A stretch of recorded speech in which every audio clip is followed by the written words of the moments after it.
Time is running out for our little dual screen handheld we got here. And a wonderful little handheld it is. I'm a pretty big fan of the Nintendo 3DS, especially the new one and the XL version. This is a list of the games that I think you should pick up before that inevitable date, which is coming up pretty darn quick. I'll give you my reasons why I think you should pick them up, and maybe just why you should buy them in general. Alright, so look forward to a list of wonderful games and two other things. One game I found by accident while browsing this, you'll see in the video, that I picked up. And two, I think, probably the coolest looking game that I just bought on a whim, and we'll see how that works out. And we'll talk about going physically or digitally for the 3DS. Let's get to it.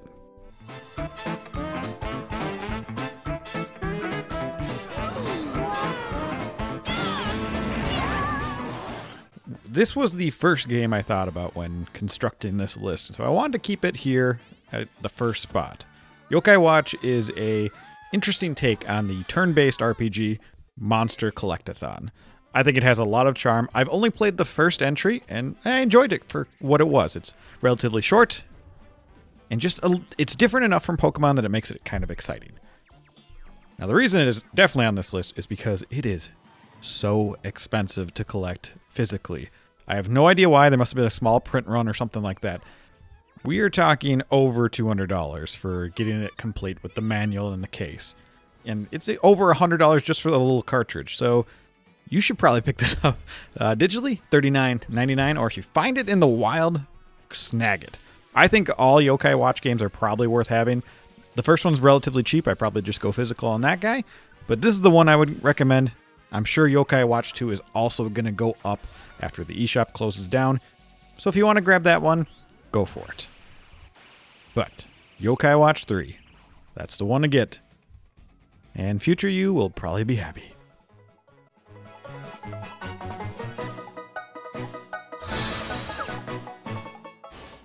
Now, level 5 had a lot of eShop only games. These were all priced right around $7.99 here in the US. I think there's one that's $5.99. And there's quite a few of them. I would say they're relatively all short games. They have like middling reviews, but these type of games always intrigue me. It's kind of like the indie space, but not. Out of this list, I would probably go with two different games. You can definitely download them all like I did for the most part, but these are my list. And the first one is Attack of the Friday Monsters, a Tokyo Tale. いたずらに気づいていなかったのでした。そう、今日は怪獣が出る金曜日だったのです。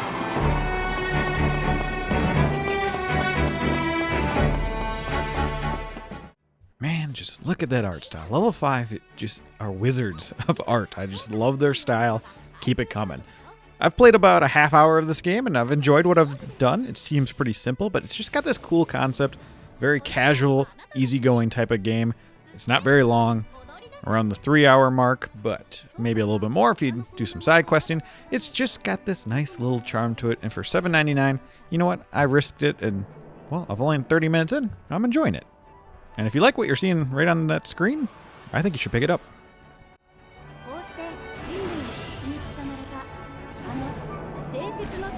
From amnesia due to the cold sleep. This is most unfortunate. This is the other level 5 game that I would recommend, the Starship Domray. Don't actually know how to say that. Regardless, why I picked this up is because this game, they made it and they said there's no tutorials, and the whole point is you to experience the game and figure stuff out for yourself. That sounds pretty intriguing. I don't know anything else about it. Survival horror type looking game, but $7.99, there you go.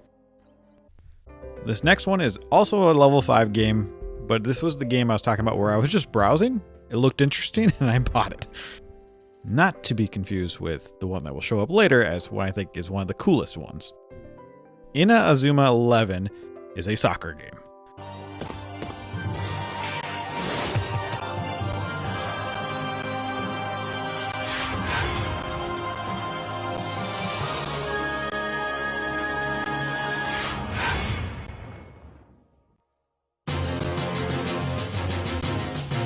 This is a PAL-only game. It's $20, and after I bought it, I realized it was actually a DS game, so I could have imported the game, and it should be able to play on my DS and DS Lite. Because those are not region locked, but my 3DS is. Very silly, Nintendo. And yep, I just stopped. Started watching the trailer as I'm trying to go through and make my footage for all of you. Looks to be decent reviews. If I like it enough, I'll probably end up grabbing a physical copy down the road. But what caught my attention right away, that level 5 animation style. Plus, I really like the idea of playing an RPG-like soccer game. This seems right up my alley, so we'll see one day when I get around to it. But I'm happy I found this one by random.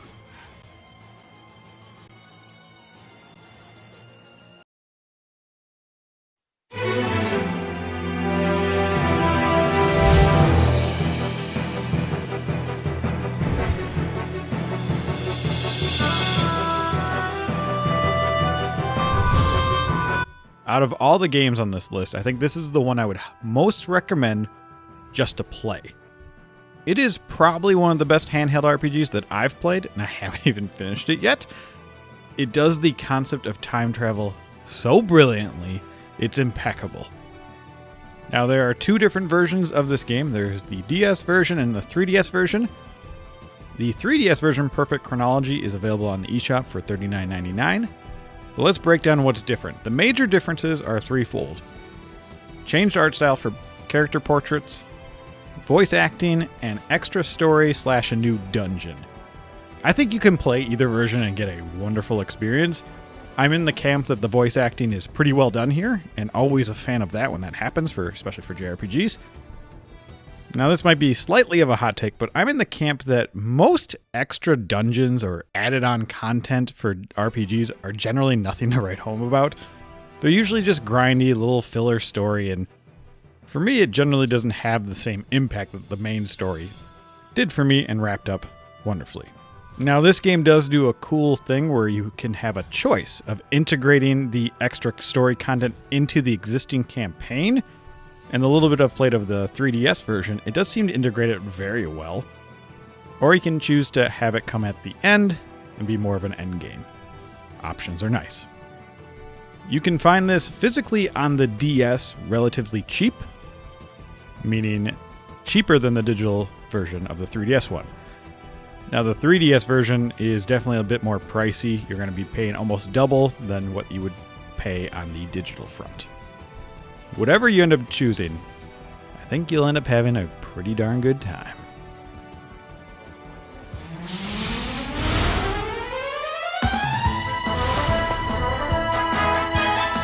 You watch! Dragon Quest VIII is considered one of the best in the series to many people out there. This game has gotten so dang expensive for some reason. Every single Dragon Quest game on the DS and 3DS has skyrocketed in price, which really sucks. Now, with this game, there is the PS2 version. It has better graphics on that version, whereas the 3DS has no random encounters. You see the enemies on the field, and it's portable. This game is $39.99 over on the eShop. It would be really hard for me to recommend the physical version unless you're really serious into collecting, or if you really, really want to play it on the 3DS. This is a kind of a hard sell, but I'm throwing it on this list just to make you aware on how crazy Dragon Quest game prices are. So have at it, or let it drift on and never be in your collection. The 3DS had a pretty grand old time with the Fire Emblem series. I'm new to this series, with just finished up one campaign and 3 houses. Review down below, give that some love. I think you're probably good grabbing any of these entries for collecting reasons, but the one I would go with is Fire Emblem Echoes. There are a couple reasons that I'm doing this for. One, it's still relatively cheap physically, and for some reason, out of all the titles, I feel like this is the one that's going to skyrocket. But let's also be real, Fire Emblem just has a history of going up in price, so snagging this while it's cheaper is probably a good move if this is something you really want to get. Secondly, I believe this was the first time where you could walk around freely and explore. Knowing that Fire Emblem 3 House is so popular, and that is one of its staples in the gameplay department, this seems like an interesting step that people could go back to and maybe get those same kind of feelings. Thirdly, it wasn't as popular as other titles, so I assume when it comes to prices rising, this one will be on that list. And also, if you're just trying to go for a collection, trying to collect Conquest, Birthright, and whatever the last one's called, I can't remember. The only way to get it physically is in that collector's edition, and that just bums me out, so we're not going to worry about that. We're going with Echoes.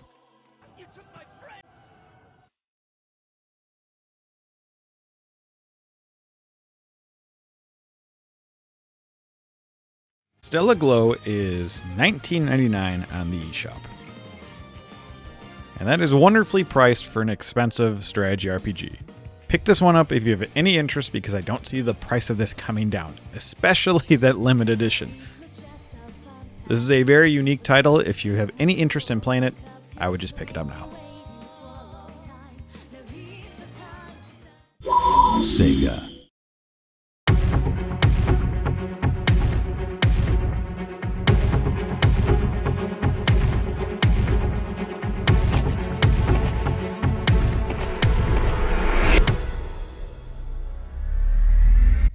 Let's talk about 7th Dragon 3 Code VFD, a relatively unknown RPG in a series that only got one entry here in the States, if I'm remembering correctly.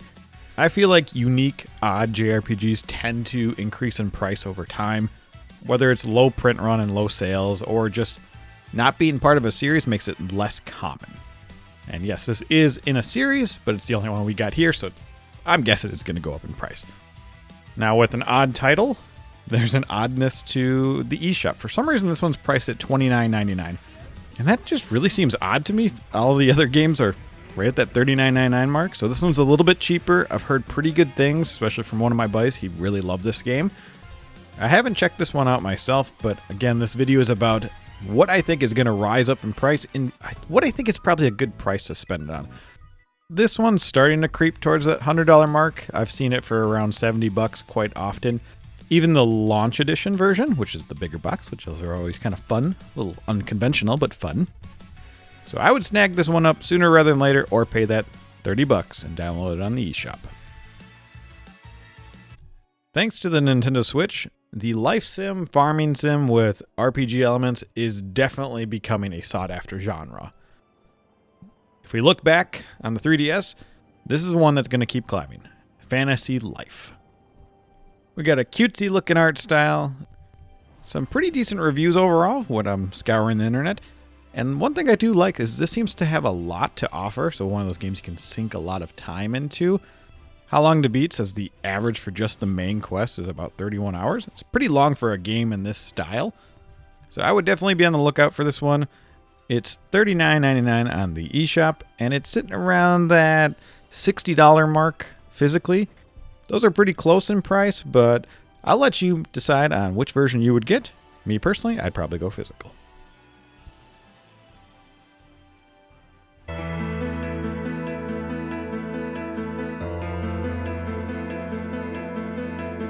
wanted to change, but first, I need a me to change.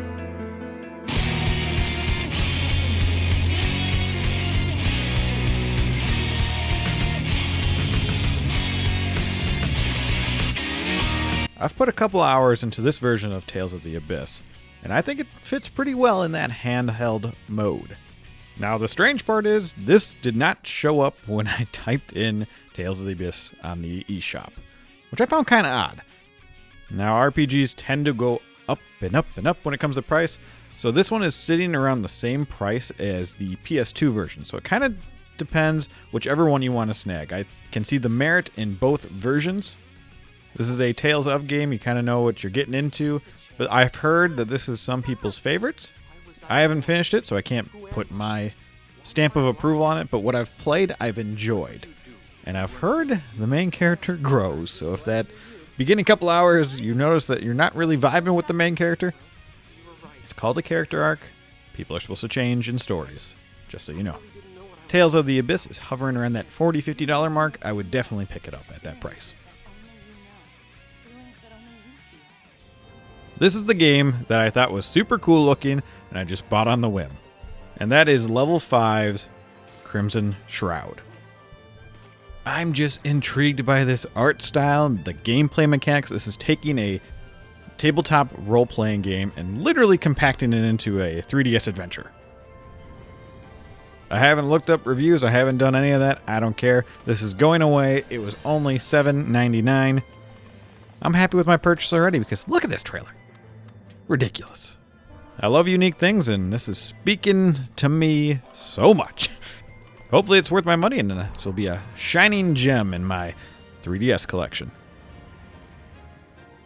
A quick little interlude before we get to our last 3 games. The 3DS eShop no longer accepts credit cards or anything like that. But if you have your Switch account linked to the same Nintendo 3DS account, you can load money on your account via PayPal or whatever on your Switch, and then it almost instantly shows up on your Nintendo 3DS account. This little tidbit saved me a lot of time, so I figured I'd share it with all of you. Also, if you've been liking this video, hit that like button. I sure do appreciate it.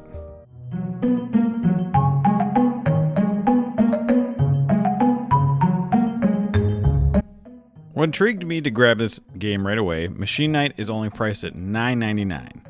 But also, it's the main reason the protagonist is saving the world. From what I've read, it seems like it's revolving around his guilt, and I thought that was a refreshing take on the whole save the world concept in our RPGs.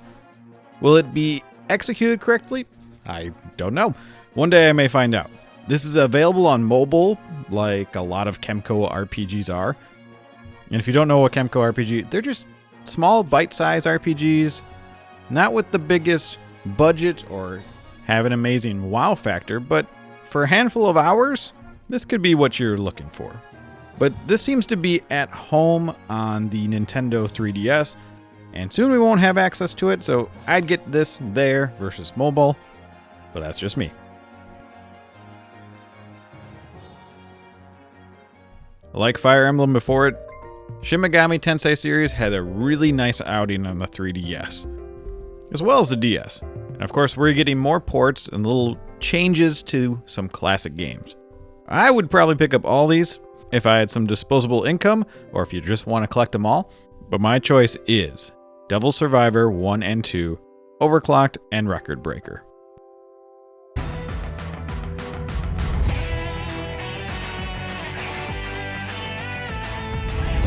There are still demons. I have to concentrate until it's over. Fighting demons isn't a game. If we lose, we die. The planet will be set aflame. I've come around on strategy RPGs thanks to Fire Emblem Three Houses, like I already stated. I tried playing this game in 2020, and I enjoyed the first handful of hours that I put into it. But that year was something interesting, and I wasn't in the mood for something so depressing, and I decided to put it on the back burner. But I'm really excited to get back to this one. I think this is a phenomenal looking game. I'm intrigued by its difficulty. You know, I'm becoming a really big fan of the SMT series. My main exposure to them is SMT 5 and Persona 3 through Royal. But I think this might be actually the next one I tackle. It just seems pretty interesting overall.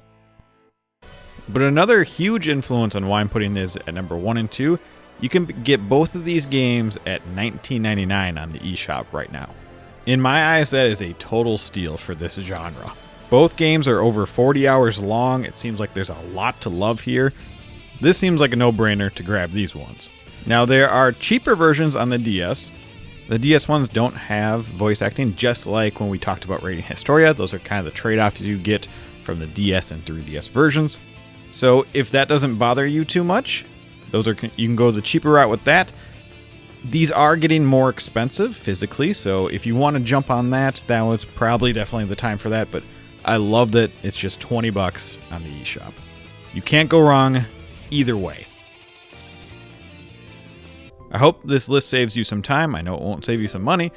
Let me know if you plan on picking any of these games up, or if you have any other recommendations for other people to grab them before the eShop is done. Let them know below. Let us all know below. Maybe you'll get me to spend more money. Until the next video, carve out some time of your own to do something you love.